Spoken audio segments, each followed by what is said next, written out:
Bakunzi bacu bo ku kinyamakuru Umukiranutsi TV, mwiriho neza. Nkuko bisanzwe tumaze kumenyerana, ni inshuti yanyu mwene so niyo yita Theobard. Turabashimiye rero abamaze gukanda subscribe ndetse na like na share, nabyo biba bikenewe. Nawe utari wayikanda nagushishikariza ko wabikora kugira ngo nitujya dushyiraho ijambo ry'Imana cyangwa se ikiganiro uhita ukibona mu buryo bworoshye. Imana iguha umugisha. Duhaye ikaze rero abari ku mugabane wa Amerika, abari Burayi, Australia, za Canada, gutyo inshuti zacu, abari muri Allemagne, abari muri Belgique, ibihugu bya Afrika ndetse abarundi inshuti zacu turabona baba badukurikiye. Aho bose rero tubahaye ikaze. Imana ibaha umugisha. Abari ku mugabane wa Aziya mwese tubahaye ikaze. Nkuko bisanzwe reka tubanze dusenge none twumva ijambo ry'Imana. Mana, mu izina rya Yesu turagushimiye, urera kandi urakiranuka, uri Imana y'imbaraga, ushobora byose, uri Imana ifite ubushobozi n'ubutwari. Zina ryawe nirihabwa icyubahiro Mana. Tugushimiye neza yawe, imirimo yawe ndetse n'ibitangaza. Tugushimiye kugira neza kwawe, tugushimiye imbaraga zawe ndetse no kubohora kwawe. Zina ryawe nirihimbazwe. Wagize neza kubana natwe mu izina rya Yesu Kristo. Uyu mwanya w'ijambo ryawe turasenze ngo bane natwe. Wirukana ibitavuga Imana, wirukana imbaraga z'umwijima, ibitero bya Satani n'abadayimoni. Kirogoya yose turayihagarika mu izina rya Yesu Kristo. Duhamagaye imbaraga zisumba byose ngo zize zibane natwe. Bwami bw'Imana bwururuke, mirimo y'Imana ikoreke, ibitangaza bikoreke. Ye kuba jewe wambaye inyama n'amaraso byo kubora, ahubwo Mwami Data wa twese haboneke gukora kwawe ndetse n'imbaraga zawe. Iri jambo rikize, iri jambo ribohore, iri jambo ribe ijambo ryo gukiza mu izina rya Yesu. Ahinduke benshi, akire benshi, kuko haranditswe ngo abahinduriye benshi kugukiranuka bazaka nk'inyenyeri. Natwe rero turasenze ngo ube mu ruhande rwacu mu izina rya Yesu, amen. Reka dusome ijambo ry'Imana. Tugiye gusoma mu gitabo cy'Abacamanza mu bice 7. Tugiye gusoma ku murongo wa 4. Abacamanza ibice 7 ku murongo wa 4 haranditse ngo, Uwiteka aherako abwira Gideyoni ati, abantu baracyakabije kuba benshi, manukana nabo mujye ku mugezi mbakugeragerezeyo, ngo nuko uwo ndi bukubwire ko ari we mujyana aba ari we mujyana, ngo kandi uwo ndi bukubwire ntimujyane ntagende. Murongo wa 5 ngo nuko amanukana n'abo bantu bajya ku mugezi. Uwiteka abwira Gideyoni ati, umuntu wese uri bujabagize amazi ururimi nk'imbwa umushyire ukwe, kandi uri bunywe apfukamye umushyire ukwe. Umubare wabanywesheje amashyi uba 300, ariko abandi bose banyoye bapfukamye. Amen. Imana ishimwe kandi habwe icyubahiro kubw'ijambo ry'Imana. Ntago turi bujye kure, sindi buvuge no ku mateka ya Gideyoni, ariko gusa sindi buvuge aho Uwiteka yamusangaga ari mu gusekura ingano, simbivugaho. Sinanavuga amateka ye uko Uwiteka yamuhamagaye, simbivugaho. Ahubwo ndashaka kuvuga kuri iri jambo twasomye. Uyu ni Gideyoni Imana yatoranije imukuye mu muryango wa Manase, muryango wari uciye bugufi, ariko Uwiteka aramwiyereka kuko atajya arobanura ku butoni. Niwe yashakaga gukirisha Abisiraheli. Imana idufashe.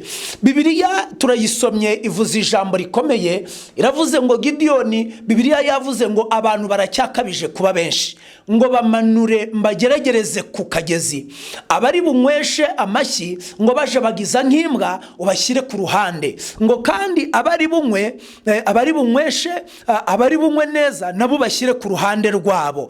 Aravuga ngo abo ndi bugutegeke ko ari bo mujyana, aba ari bo mugendana. Imana ishimwe. nashakaga kuvuga iki? Ndashaka kuvuga kuri iri jambo. Gideyoni Imana imuhamagaye yirinze kwiyobora, ahubwo yemera kuyoborwa n'imbaraga z'Imana.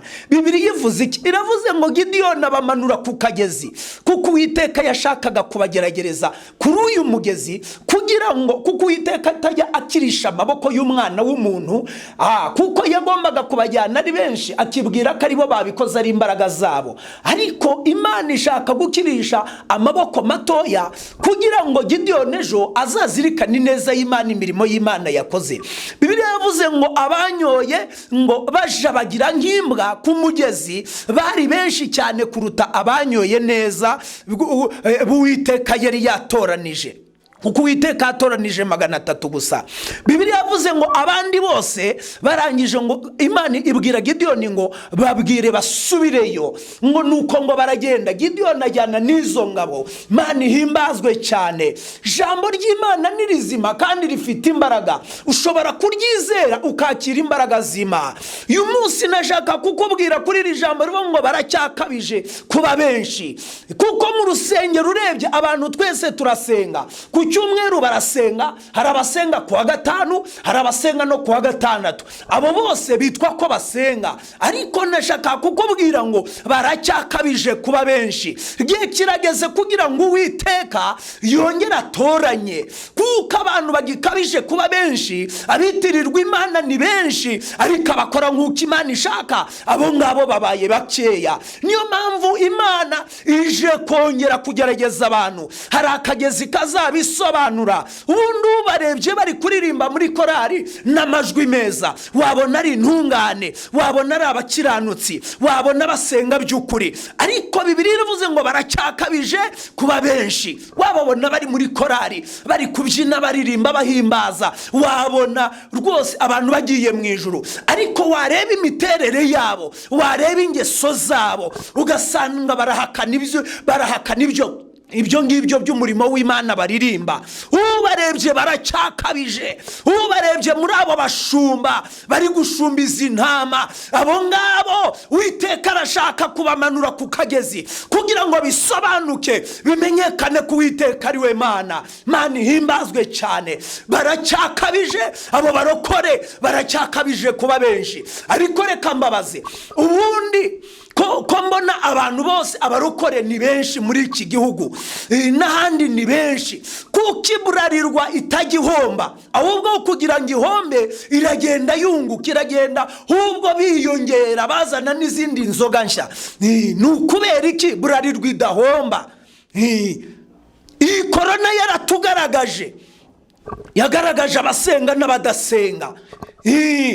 Twabonye abantu bagiye bareka Bibiliya bakarambika hasi, bakegura ibyeri, bakegura mitsingi, barangiza bakazinywa muri iyi korona. Uwiteka aratugerageje twese, yaratubonye adushyize ku murongo.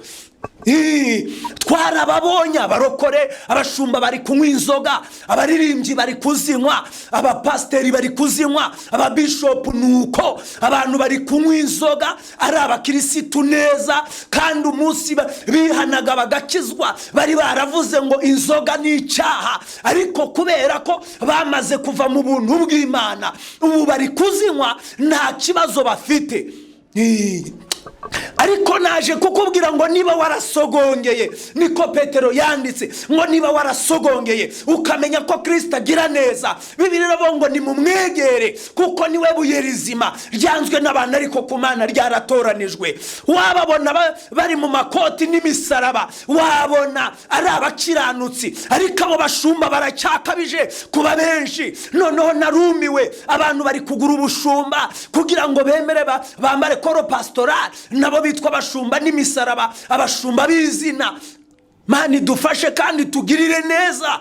Abantu bari kwimikwa ari uko batanze amafaranga, abantu bakitwa abayobozi b'amakorari ari uko bafite ubushobozi bw'imbaraga z'amafaranga, ariko umukene ugasanga we yewe nta jambo afite. Ariko igihe kirageze Uwiteka kubahisha abo yahamagaye, igihe kirageze Uwiteka kubahisha abo yihamagariye. Mani dufashe kukagezi no bigiye gusobanukirwa gusobanukirwa, niho bigiye gusobanuka ku kagezi. Abashumba bizasobanuka, abatoranijwe by'ukuri ndetse n'abataratoranijwe bose bizasobanuka. Bundi Bibiliya narayisomye imbwira ku mugabo bita Dawidi, umunsi yari ari mu ishyamba, iwabo ntibigeze bamwibuka, ndetse n'imiryango inshuti ntizamwibutse. Ariko Bibiliya iravuga ngo Imana itareba nk'abantu irangije iramutoranya, ihamagara umuhanuzi Samweli ajya kumwimika imbere ya bene se. Hageze abo ngo nituri burye nituri bunywe,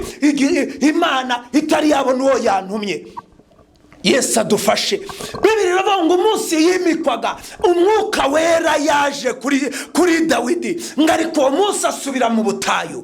None barakwigisha bakakubwira ngo nta mushumba ngo ukwiriye ngo kugenda n'amaguru, ngo nta muntu ukorera Imana ngo uzasabiriza nka za mwara. Ndagira ngo ubwire ngo wamwara kandi ufite Imana, wanaseba kugira ngo Yesu ahabwe icubahiro. Yewe inzu bayiteza cyamunara kandi Imana yaravuze yuko ikwishyura, kandi Yesu agakomeza agahabwa icubahiro. Rega wacuruza ukanahoma, kandi Imana yaravuze yuko bizagenda neza. Ariko kuko ari wowe Imana ishaka kwejerezaho icubahiro, ibyo bijya bibaho neza kuko umwara. Ko bavuga ngo ntiwagenda n'amaguru, ubundi wakubaza ba Yohana bagendaga n'izihe modoka?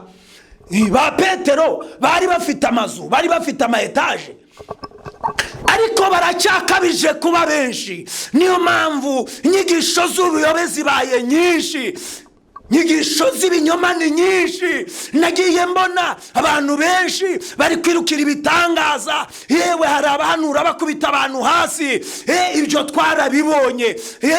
Ariko si umwuka w'Imana wakubwiye kuko zisoni ninde? Abantu babaturagura hasi, bakiziringa hasi bakaba nk'inzoka, ariko baracyakabije kuba benshi. Igihe kirageze Yesu akubahisha uwo yahamagaye. Yesu agiye kubahisha umukozi we nyakuri, agiye kuza kandi agiye kuzana ingororano kugira ngo agororere buri muntu wese ibikwiriye ibyo akora. Bibiliya iravuga, Paulo yandikiye Abaroma aravuga ngo ubibira muri uwo mubiri azasaruramo kubora, ariko ubibira mu mwuka, oh haleluya, azasarura ubugingo.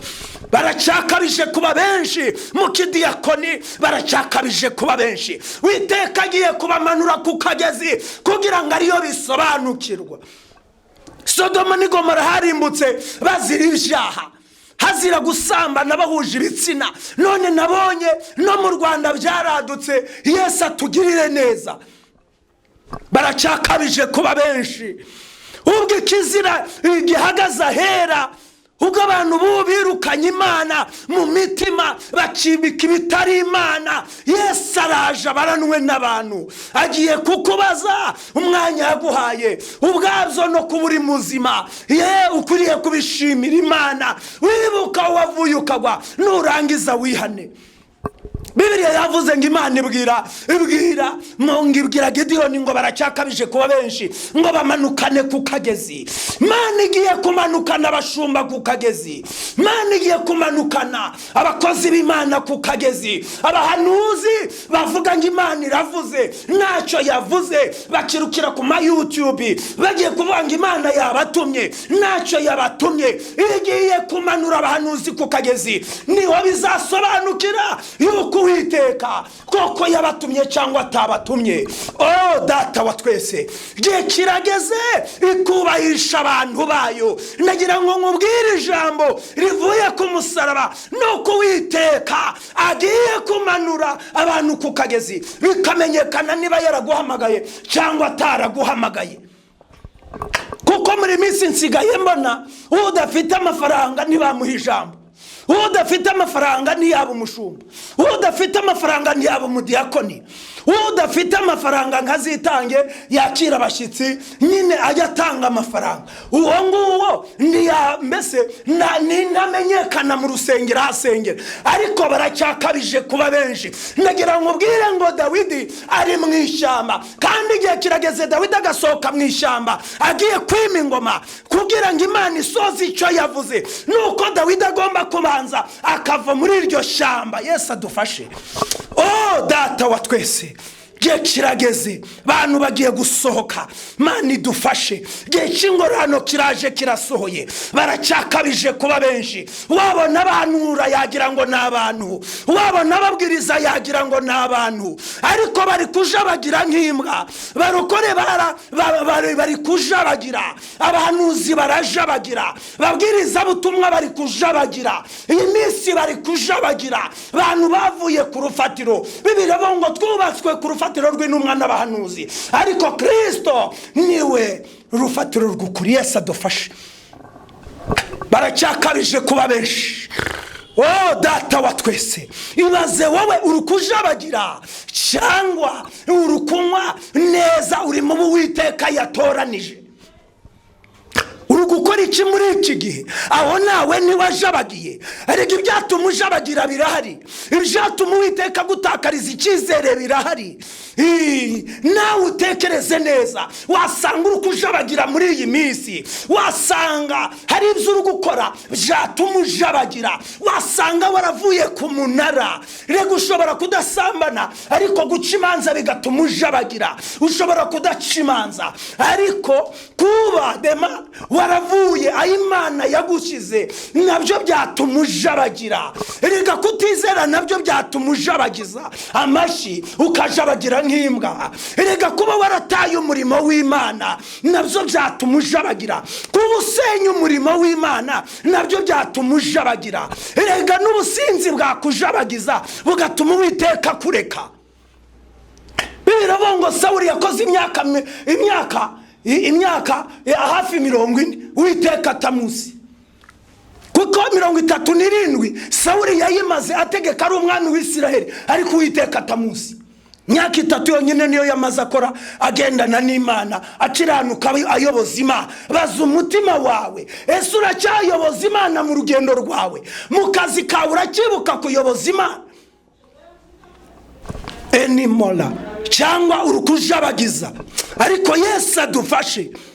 Gihe kirageze Data wa twese akaza akayobora ubwoko bwe, kuko abantu barajabagiye, abantu bavuye ku rufatiro, abantu baretse Imana, abandi bari gutukisha Imana, abandi bari kuvuga Imana nabi. Ariko nshuti yanjye, ibuka wavuye ukagwa, ibuka ko n'ibyo utunze ari Uwiteka wabiguhaye.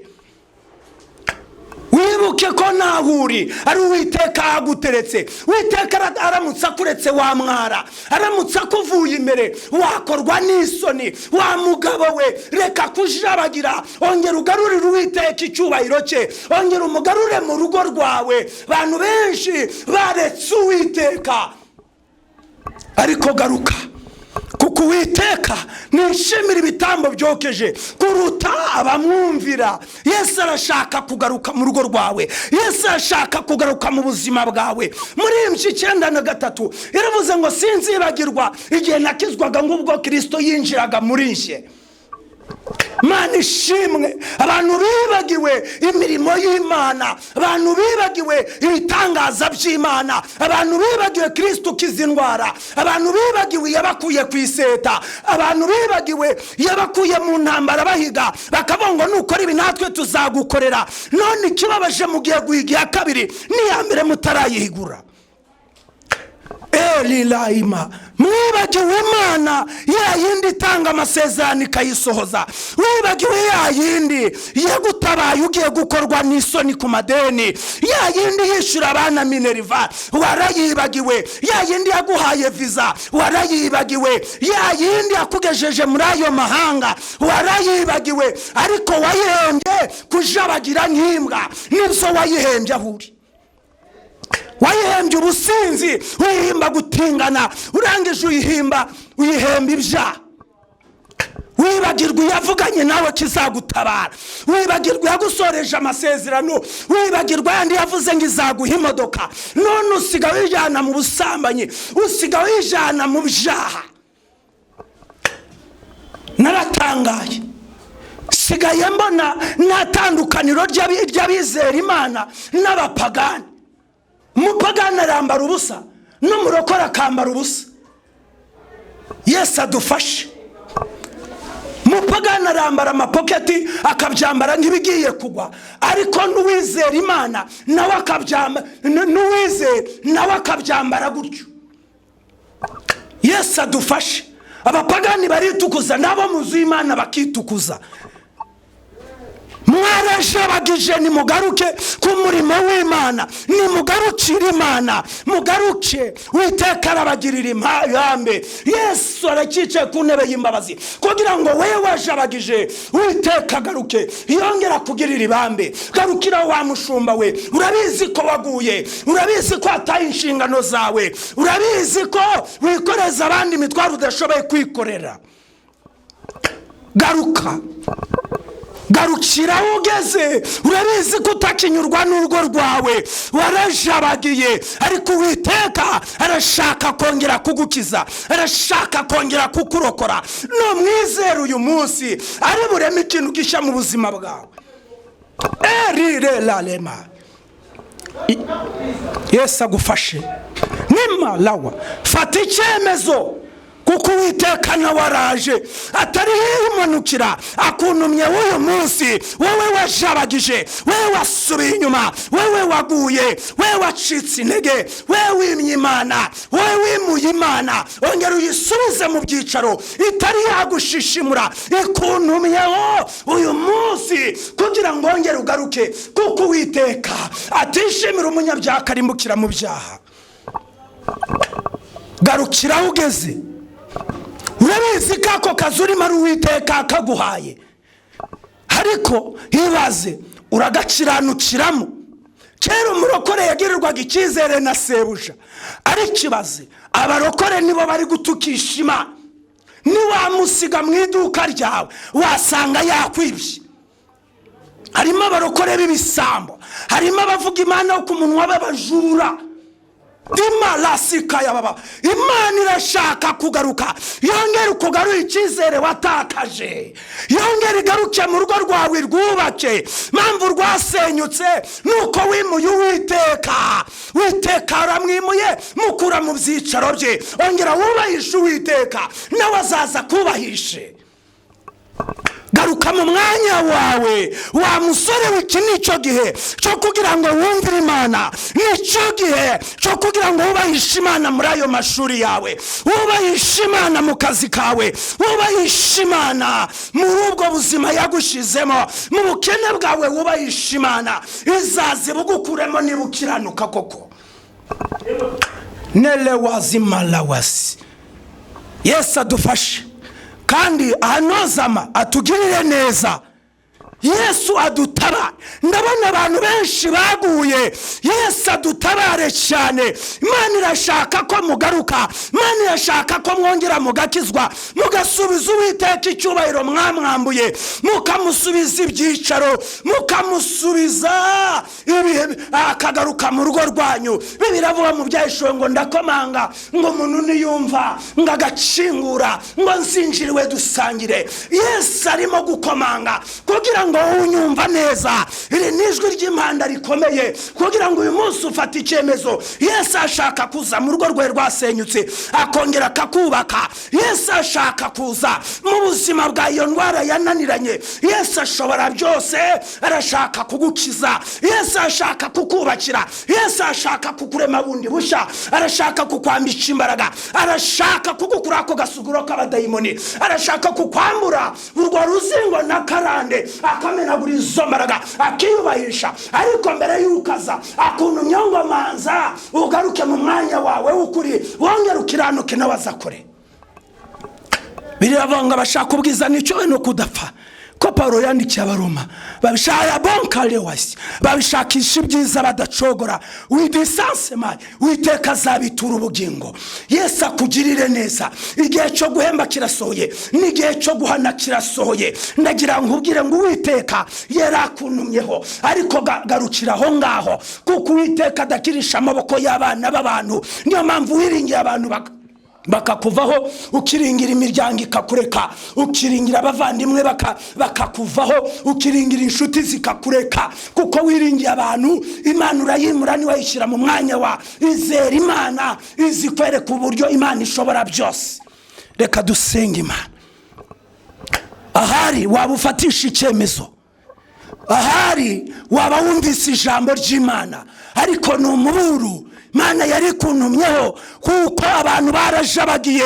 Wababona baririmba, wabona ari abantu, ariko barajabagiye. Niyo mpamvu Uwiteka birukanye, bari gukora Uwiteka atabazi. Wababona ni misaraba, ariko ntiwamenya ko bajabagiye. Mwuka arabona abashumba bamwe na bamwe, akabona barajabagiye. Wababona bavuga indimi banura, wabona batarajabagiye, ariko Mwuka arabona abantu bajabagiye. Arashaka ko bagaruka. Uwiteka atari yabirukana, atari yabaca ku ngoma akabasubizayo. Arashaka kugaruka. Ni mwihane Uwiteka azabakize. Yesu atugirire neza, kandi Yesu adukomeze. Reka dusenga n'Imana.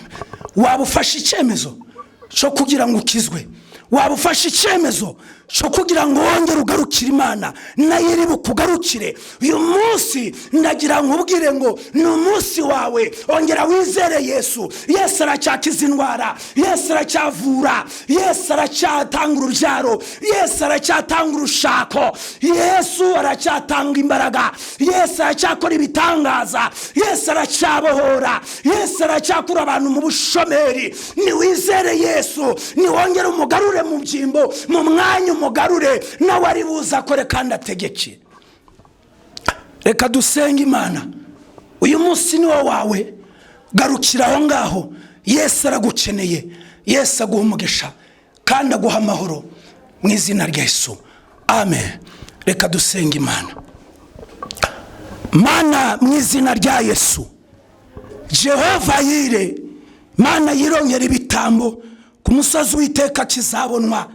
Jehova Shalom, turagushimiye Data wa twese, kuko uri Imana y'amahoro. Oh haleluya, turagushimiye. Uri Jehova Rafa, Mana ikiza indwara. Mu izina rya Yesu, ongera ugaruke ku bantu bawe, Mana, yuko bagikomeje kuba benshi. Ongera utoranye, ongera utege ku bwoko bwawe. Ndatura imbaraga z'agakiza, ndatura imbaraga z'Umwuka wera, ndatura gukomera kw'Imana. Marayika ukiza amanuke mu izina rya Yesu. Imbaraga z'agakiza, wizera iri jambo, ndamusengeye akiryizera. Iyi ndwara yararwaye, iyi kanseri, uburwayi bwo mu nda, indwara z'imitwe, imigongo n'amaguru, mu izina rya Yesu. Madiyabete, amahypertension, byose bimenagurike. Marayika w'Imana ukora abamanukire, abakize imibiri, akize n'ubugingo, mu izina rya Yesu Kristo, amen. Imana ibahe umugisha, Imana ibahe imbaraga. Nimero yanjye ni 078823 cyangwa se watsap yanjye ni